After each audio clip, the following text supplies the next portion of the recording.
चला तर मंडळी, आज आपण पाहणार आहोत गुलाबजाम आतपर्यंत रसरशीत होण्यासाठी दोन महत्त्वाच्या टिप्स. त्या तुम्ही सुद्धा फॉलो करा. तुम्ही सुद्धा अगदी अचूक आणि परफेक्ट गुलाबजाम बनवू शकता. आता तुमच्या समोर रिझल्ट आहे, तुम्ही पाहू शकता. पर्यंत गुलाबजाम अगदी रसरशीत झालेले आहेत. आता हे गुलाबजाम एकदम आतपर्यंत रसरशीत होण्यासाठी कुठल्या दोन ट्रिक्स आपण यामध्ये वापरलेल्या आहेत, त्यासाठी व्हिडिओना शेवटपर्यंत बघा.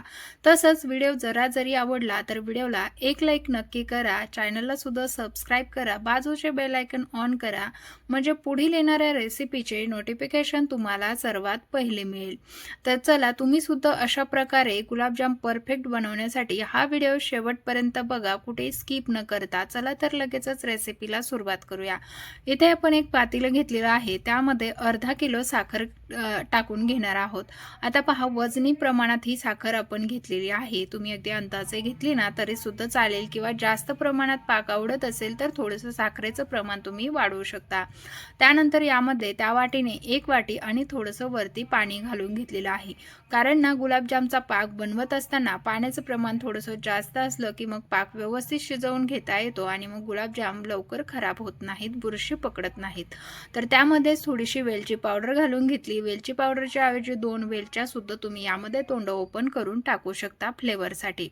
आता आपल्याला ही साखर पूर्णतः विरघळेपर्यंत अशा पद्धतीने हलवून घ्यायचं.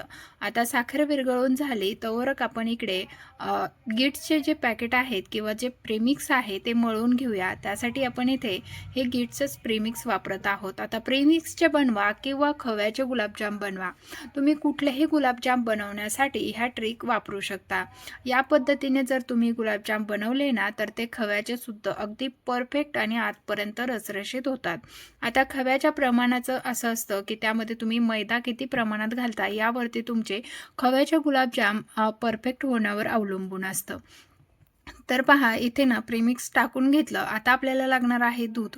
तर इथे ना एक कप भरून दूध घेतलेलं आहे, पण किती लागलं ते मी तुम्हाला सांगणारच आहे. तर इथे ना थोडंसं दूध टाकून घेतलं आणि आता हे चांगलंसं मळून घेऊया. तर पहा, दूध जसं लागेल ना तसं टाकून आपल्याला हे चांगलं मळून घ्यायचं आहे. तर अशा पद्धतीने हे प्रेमिक्स मळायचं आहे. प्रेमिक्स मळत असताना यामध्ये कुठेही काही वापरायची तुम्हाला गरज पडत नाही. फक्त आपल्याला याला दुधाने मळून घ्यायचं आहे. दूध नसेल तर अगदी तुम्ही पाण्याने सुद्धा मळून घेऊ शकता. त्यानंतर इथे ना 1 चमचा तेल घालून घ्यायचं आहे आणि हे मळून घ्यायचं आहे. कारण प्रेमिक्स जे आहे ना त्यामध्ये दूध घालून मळल्यानंतर ते थोडंसं चिकट होतं आणि चिटकायला लागतं. त्यामुळे थोडंसं पाणी घालून याला पुन्हा एकदा छानसं मऊ करून घ्यायचं आहे. तर व्यवस्थित असं इथे प्रेमिक्स मऊ करून घेतलेलं आहे. जास्त प्रमाणात दूध घालायचं नाही, अगदी दुधाचं प्रमाण सुद्धा योग्य असायला हवं. तर पहा, इथे ना आपल्याला एकूण अर्धा कप दूध लागलेलं आहे आणि इथे ना व्यवस्थित असं भिजवून घेतलंय. तर पहा, तुम्हाला हाताच्या अंदाजाने एकसारखे गुलाबजाम वळता येत नसतील तर अशा पद्धतीचा तुम्ही एखादा स्पून घेऊ शकता. त्याने एकसारखे गुलाबजाम बनवू शकता. तर पहा, गुलाबजाम जेव्हा आपण बनवतो ना तेव्हा जर त्याला चिरा गेल्या तर मग मात्र थोडंसं दूध घालून पुन्हा एकदा ते प्रेमिक्स मळून घ्यायचं. पण इथे ना दुधाचं प्रमाण अगदी परफेक्ट आहे, त्यामुळे ना इथे आपल्या गुलाबजामला कुठेही चीर गेलेली नाही. तुम्हाला दिसतच असेल कुठे चीर गेली नाही किंवा चिरलेला सुद्धा नाही. एकदम गोल गरगरीत गुलाबजाम आपला तयार झालेला आहे. तर याच पद्धतीने सर्व गुलाबजाम आपण बनवून घेऊया. तर एकसारखे गुलाबजाम होण्यासाठी तुम्ही अशा पद्धतीच्या स्पूनचा वापर करू शकता. जर हाताचा अंदाज असेल किंवा हाताने सुद्धा तुम्ही हे झटपट गुलाबजाम वळून घेऊ शकता. एवढं बेसिक तर आपल्याला सगळ्यालाच माहीत असतं. पण चला, इथे अशाच पद्धतीने सर्व गुलाबजाम जे आहेत ना ते वळवून घेऊया. फक्त गुलाबजामला चीर गेली नाही पाहिजे. तर इकडे पहा, आपला पाक ना चांगला 5 मिनिटे शिजला गेलेला आहे आणि आता आपण हा पाक चेक करूया. तर थोडासा ना झाऱ्यावरती मी इथे पाक घेणार आहे आणि तो थोडासा थंड करून घ्यायचा आणि त्यानंतर तो चेक करायचा आहे. आता पहा, थोडंसं पाक इथे थंड झालेला आहे आणि चिपचिपा पाक तयार झाला ना की लगेचच आपल्याला गॅस बंद करायचा आहे.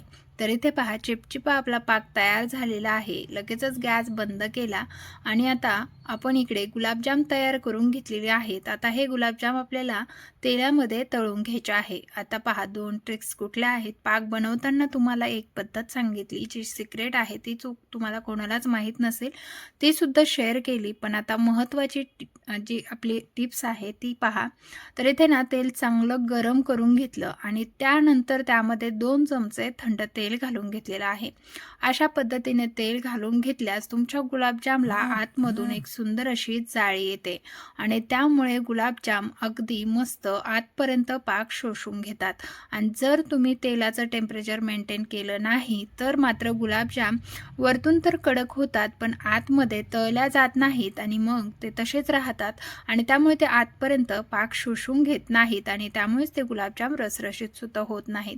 ह्या अगदी छोट्या छोट्या टिप्स आहेत पण खूप महत्त्वाच्या आहेत. जर तुमच्यासोबत सुद्धा गुलाबजाम बनवत असताना हे सगळे प्रॉब्लेम येत असतील तर ही पद्धत तुम्ही नक्की वापरून पहा. इथून पुढे तुमचे कधीही गुलाबजाम चुकणार नाहीत. तर पहा, सुरुवातीला गुलाबजामला चांगला गोल्डन कलर येईपर्यंत गुलाबजामला झाऱ्या न लावताच आपल्याला थोडंसं असा पॅन हलवूनच ते तळून घ्यायचे आहे आणि गॅसच्या जे आहे ना ते एकदम मंद ठेवायचे आहे सुरुवातीला. जोपर्यंत गुलाबजाम चांगले फुलून म्हणजे मोठे होत नाहीत तोपर्यंत आपल्याला गुलाबजामला तळत असताना गॅसची एकदम मंद गॅसवरती आपल्याला हे तळून घ्यायचे आहे. तर इथे पाहू शकता दुपटीने फुललेले आहेत, एकदम मोठे मोठे झालेले आहेत. आता तुम्ही ना गॅस वाढवला तरी देखील चालेल, कारण ते आतपर्यंत तळल्या गेलेत आणि त्याला छानशी जाळीसुद्धा पडलेली आहे. त्यामुळे ना गुलाबजाम फुलले गेलेले आहेत. आणि जर हेच तुम्ही हाय हीटवरती प्रोसेस केली असती ना तर मात्र मग तुमचे गुलाबजाम फुललेही नसते आणि फक्त वरतून असे काळे किंवा चॉकलेटी झाले असते. त्यामुळेच गुलाबजाम तळत असताना सुद्धा ह्या छोट्या छोट्या गोष्टी जर तुम्ही लक्षात ठेवून बनवले ना तर अगदीच परफेक्ट गुलाबजाम तुमचेसुद्धा तयार होतील. तर पहा, गुलाबजाम जर तुम्हाला परफेक्ट बनवायचे आहे तर तळण्यासाठी पुरेसा वेळ द्यावा लागतो. जेवढा वेळ तुम्ही गुलाबजाम मंद गॅसवरती तळाल तेवढे गुलाबजाम परफेक्ट तयार होतात. तर इथे ना छान असा कलरसुद्धा आलेला आहे आणि गुलाबजाम मस्त असे जाळीदार तयार झालेले आहेत. आता हे गुलाबजाम आपण काढून घेऊया.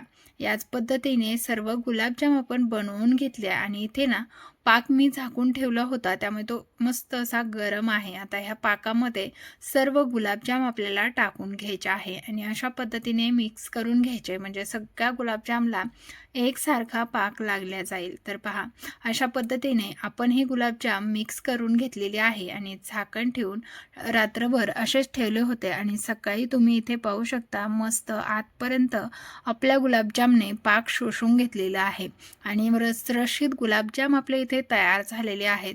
तुम्हाला व्हिडिओ जर आवडला असेल तर जास्तीत जास्त शेअर करा. चॅनलवरती पहिल्यांदा आला असाल आणि तुम्ही चॅनलला आणखीनही सबस्क्राईब केलं नसेल तर लगेचच करून घ्या, म्हणजेच तुम्हाला पुढील रेसिपीचे नोटिफिकेशन मिळवण्यासाठी बेल आयकॉनला सुद्धा ऑन करा. भेटूया नवीन अशा इंटरेस्टिंग रेसिपीसह. तोपर्यंत तुम्ही सुद्धा बनवा आणि तुमचे गुलाबजाम कसे झालते या व्हिडिओच्या खाली येऊन कमेंट करून सांगायला मात्र विसरू नका. चला तर भेटूया नवीन एका रेसिपीसह. तोपर्यंत धन्यवाद.